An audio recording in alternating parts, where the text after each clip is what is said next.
প্রবাসীদের এনআইডি সেবা পেতে ভোগান্তি কমতে যাচ্ছে। নির্বাচন কমিশন সচিব শাফিউল আজিমের নির্দেশে এবার প্রবাসের আবেদন প্রবাসী যাচাই বাছাই করে এনআইডি দেওয়ার ব্যবস্থা করা হচ্ছে। সম্প্রতি অনুষ্ঠিত নির্বাচন কমিশন কর্মকর্তাদের এক বৈঠকে এমন সিদ্ধান্ত নেওয়া হয়। কর্মকর্তারা জানিয়েছেন, বর্তমানে প্রবাসীদের এনআইডি নেওয়ার আবেদন প্রক্রিয়ার সময় সাপেক্ষ, তাই প্রবাসী যাচাই বাছাই করে এনআইডি দেওয়ার ব্যবস্থা করা হচ্ছে। ইসির সচিব শাফিউল আজিম ইতোমধ্যে প্রয়োজনীয় পদক্ষেপ নিতে এনআইডি মহাপরিচালককে লিখিত নির্দেশনা দিয়েছেন।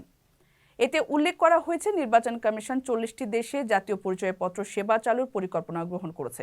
বর্তমানে আমিরাত, যুক্তরাজ্য, ইতালি, কুয়েত, কাতার, সৌদি আরব ও মালয়েশিয়া প্রবাসী বাংলাদেশিদের ভোটার হিসেবে নিবন্ধন কার্যক্রম শুরু হয়েছে। পরবর্তীতে Oman, Bahrain, Jordan, Singapore, Lebanon, Libya, Canada, Australia, মালদ্বীপে এনআইডি কার্যক্রম হাতে নেওয়ার কথা রয়েছে। এরপর অন্যান্য দেশেও পৌঁছে যাবে এই কার্যক্রম।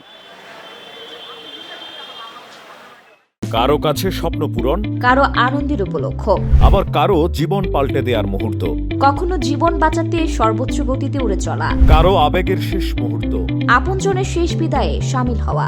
এমন সব ইচ্ছে পূরণে সর্বনিম্ন ভাড়ায় দ্রুতগতির বাহন প্রবাসীর হেলিকপ্টার। আপনার প্রয়োজনে যোগাযোগ করুন আমাদের হটলাইনে।